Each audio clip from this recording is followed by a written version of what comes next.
Hey guys, and welcome to another Super Mario 64 challenge video right here on Tetrabit Gaming, where we take on the game in various unconventional ways. This time on the weird controller chopping block, probably the dumbest one yet. I feel like I say that every time. This time we're gonna try and beat the game using the Wii U-Draw tablet made by THQ for various classic titles such as U-Draw Studio, Pictionary, and Dude's Big Adventure. Bruh. Yeah, who could forget Dude? But yeah, a ton of you guys have been asking if I could try to beat this game with a Wii remote, and I just found that to be too easy, so I thought this was the natural evolution to that. And before we start, just also wanted to give a quick shout out to all the Bit Club channel members. Your support lately has been absolutely incredible. If you're interested in joining and getting some extra channel perks, be sure to click on the join button below for more information. Anyways guys, the rules here are pretty basic. We're just gonna go for the normal minimum 70 stars and defeat Bowser to beat the game. So, with that said, let's grab this chonky pen and begin in 3, 2, 1. Peach's letter, intro cutscene, warp pipe, yeah, you guys know the drill. Before we enter the castle though, let's quickly break down the control setup for this challenge. So drawing on the tablet will emulate the control stick, so draw up to move up, draw down, move back, etc. Then we got A and B on the Wii remote acting as their respective button on a Nintendo 64 controller, then down on the D-pad is set to Z, up on the D-pad to C up, and finally the 1 button is set as start. Now, although obviously there are more buttons on the Wii remote, long story short, the software I was using to convert the tablet and remote to a usable input only worked with about 5 inputs, so this is pretty much what we'll have to make do with. Anyways, back to our adventure. After entering Peach's castle, we can slowly inch our way to the first stage, Bob-omb Battlefield. It didn't take long for me to realize that this run was going to be a doozy. I usually like going for the star behind the chain chomp first, and just getting there proved to be a difficult task to say the least. Eventually though, I got up there, but ground pounding on the post wasn't much easier. Thankfully, somehow I lined it up, squeezed in 3 quick ground pounds, and there we go, the first star of this challenge is in the bag. 1 star in, and I'm already getting tilted. This is gonna be great. Next, after a long, tedious climb up the mountain here, time to square up against this schmuck.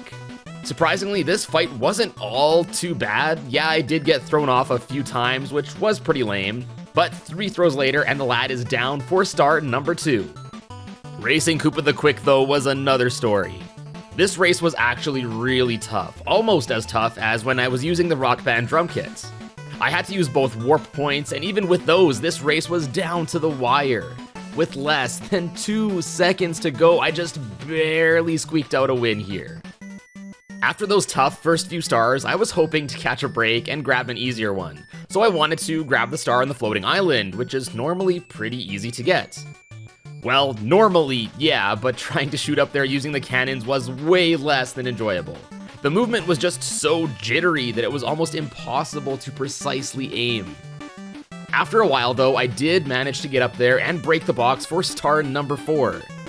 Not really feeling red coins or trying for Mario Wings to the Sky without the wing cap, so let's move on to Whomp's Fortress. I was really hoping for a better time on this course, but that I did not get.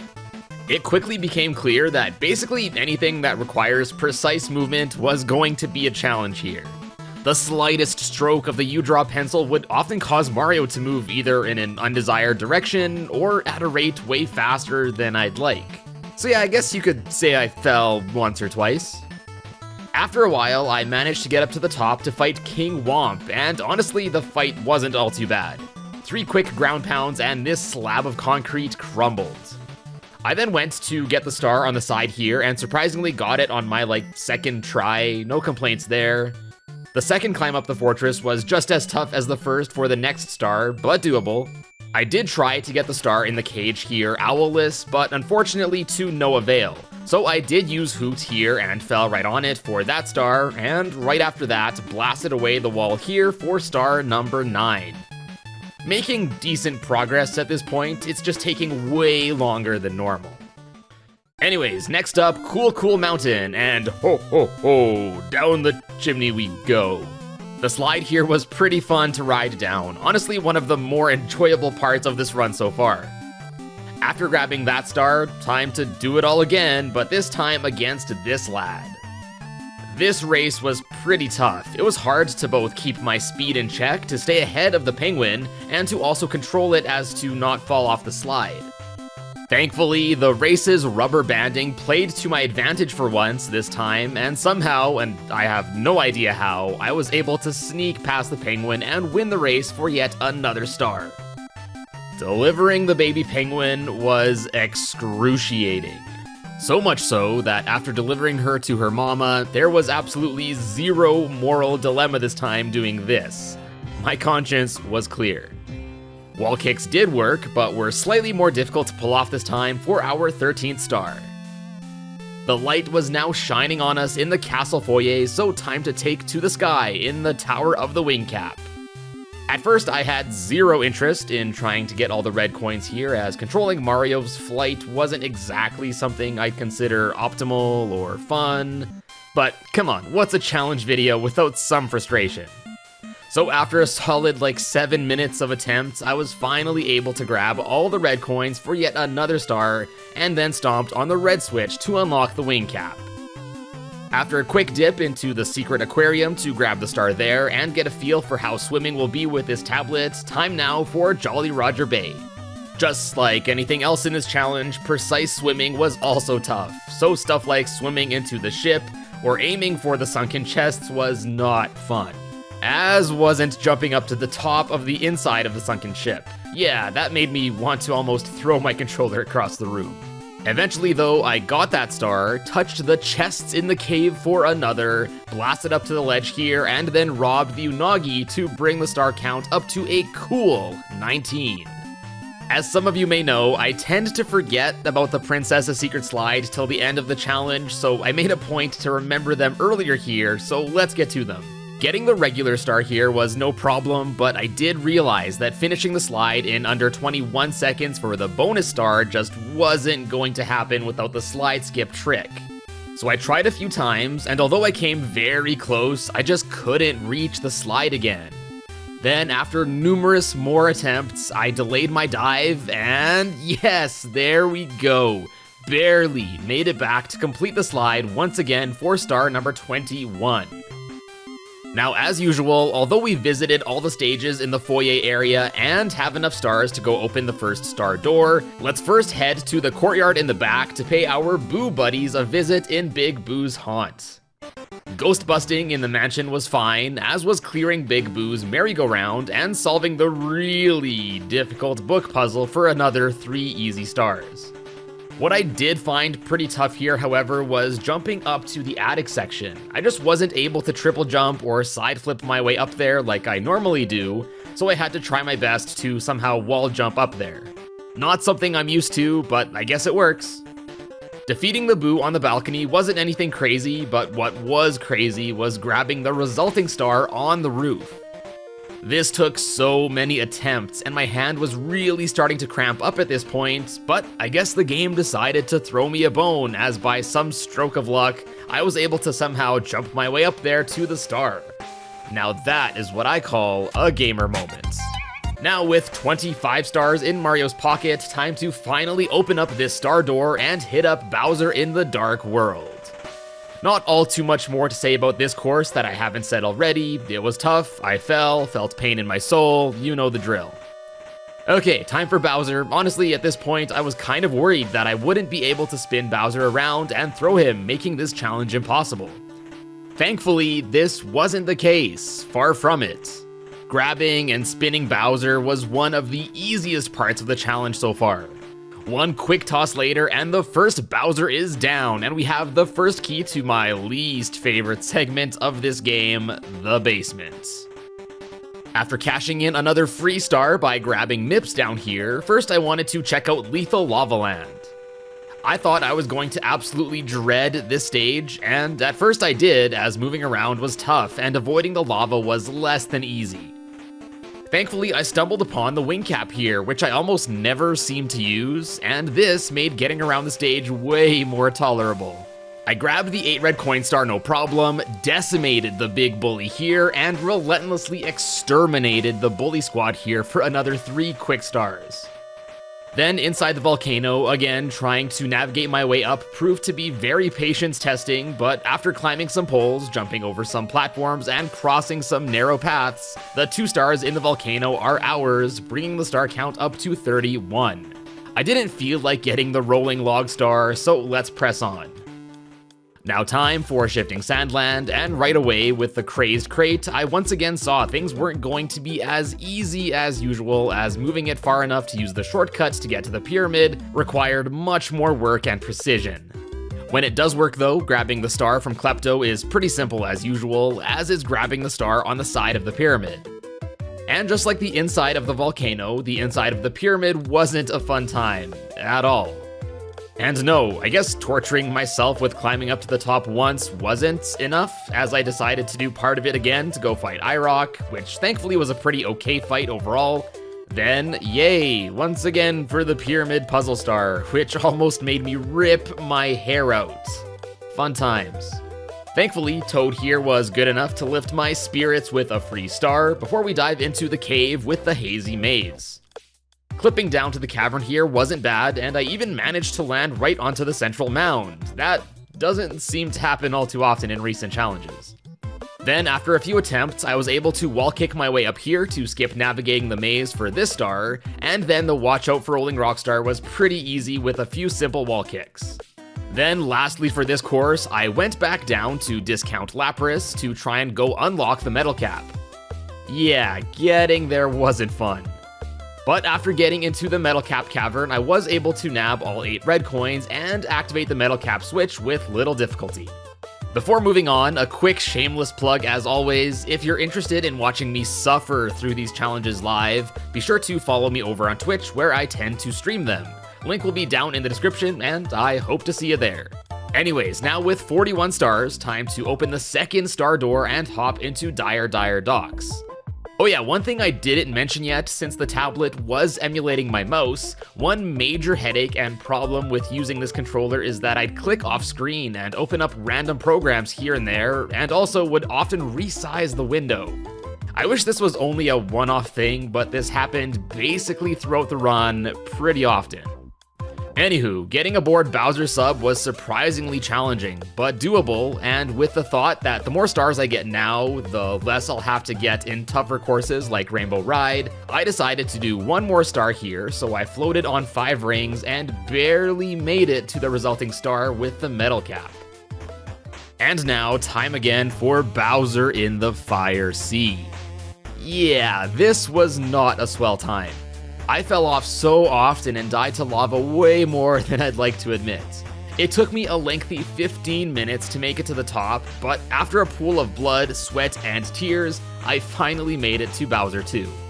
Just like with the first fight, this one wasn't really that bad, though it did take me a bit longer to grab Bowser this time. And bing bing wahoo, we got key number 2. With it, now time to advance to the second floor, where first up, let's check out Wet Dry World. Shocking Aerolift Star was easy as usual with the warp pipe, but on the other hand, getting up to the top area and crossing this plank for the top of the town star was basically a nightmare. Since moving in a straight line with this controller was basically an impossible task, I essentially had to just stand and inch my way along by punching. We're having fun, right? After getting that star, although very tedious, I did make my way up and down the area to do the Express Elevator star, as well as touching all 5 of the stage's secret locations to bring the star count up to 47. I didn't have the Vanish Cap yet at this point, and yeah, no way was I able to start jumping from rooftop to rooftop in the underwater town area for the red coins there, so onwards we march to Snowman's Land. I got the star up in this ice sculpture thing pretty easily, and fighting the Chill Bully was, to my surprise, pretty tolerable this time around. Twirling up here gets us another star, and then once more to get the green shell to then grab the stage's 8 red coins for another cool star. Once again, I didn't have the Vanish Cap yet, so I couldn't get the star in the igloo, and since I couldn't do that, I didn't really feel like entering it just to open up the course's cannon, and as such, I had the bright idea of just getting on top of the snowman's head normally. Honestly, I don't even remember the last time I did this. It took some care to get up and cross this bridge without the snowman yeeting us off, but after a few tries, that's another star in the books. Then, after yet another free star, yeah, we're gonna take all the freebies we can get in this run. Now time for Tall Tall Mountain. So, my preconceived notion for this course with this controller was that I was gonna hate it, and guess what? I sure did. Although doing the slide skip to get the star here, and using the fly guy to float to this star was a nice break for once, actually climbing up the mountain was soul-crushing. I guess you could say I got a little bit mad. I climbed up to the top not once, but twice for the star at the top and the one behind the waterfall. And you know, that's about all the Tall Tall Mountain I can handle with this tablet, so let's move on to something hopefully a little bit better. Thankfully, this something better was found in Tiny Huge Island. Well, at least a little. Plucking the piranhas was easy peasy, as was using the warp pipes to get to the top of the huge island star. Where things got difficult here was jumping up to the top of the island in the tiny version. There's this little bridge here that was just super hard to walk across, so I basically just had to try my best to jump across and not fall off. Yeah, I may have used a save state or two here. Unfortunately, I had to get up there for both touching the secret location there, as well as ground pounding it to drain the water in order to go fight Wiggler. Thankfully, getting there was the hardest part for both of these stars, as getting the star resulting from the itty bitty secrets and defeating Wiggler were a nice easy change of pace. Then, after grabbing Mips for the second time and talking to this toad up here for 2 more freebie stars, we are up to 63, only 7 to go, almost there. Tick-tock clock is up, and it was surprisingly tough to time entering the stage to have everything stopped to make things easier for me, so even just entering the stage took a few attempts. Eventually, I found it best to just punch my way close enough to the clock face and then time the punch with a minute hand at the 12 o'clock position. Anyways, climbing up was tedious, but thankfully the platforms are generally wide enough so I didn't have any problems climbing. I was able to get the first few stars here and here with ease, and getting the 8 red coins here was annoying, but doable. Then lastly here, I grabbed the star in the pendulum section to bring the star count up to 67, only 3 stars to go. I can just taste the end of this challenge, and let me tell ya, my hand was really cramping up by now, and I was certainly ready for this to be over and done with. To my great dismay, it was the moment I have been dreading in this challenge, Rainbow Ride. Quickly, I found that riding the magic carpets was going to be way more trouble and stress than it was worth, so instead I just decided to long jump to the section here to try for one of the stars there. After the rough trek up to this crossroad, I decided going up would be the easier star to get, and eventually I was able to barely make my way to the star. Okay, 2 more to go. I really didn't want to do another star here, so I was trying to think of another star I could try to get, and so I went way back and decided to finally get the 8 red coins in Bob-omb Battlefield. This was honestly pretty easy, I should have just done this way sooner. Alright, 69 stars. Nice. You know what that means, time to try and pull off a BLJ, or backwards long jump, up the endless stairs to the final Bowser fight.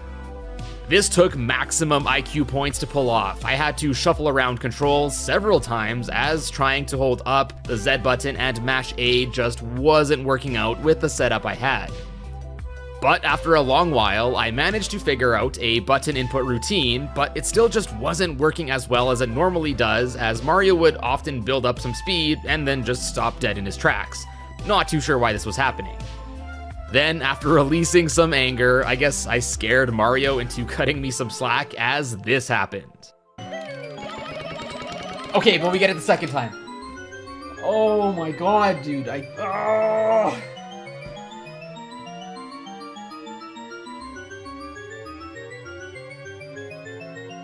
There we go, yet another BLJ with a dumb controller we can check off the list. Okay, let's go grab the final star here, shall we? Once again, I guess I'm a masochist as I decided to jump right back into Rainbow Ride for a second go. I took the same path as last time, cause yeah, still not feeling the magic carpet rides. I made my way up to the crossroads again, and this time went to the right to the tricky triangles area.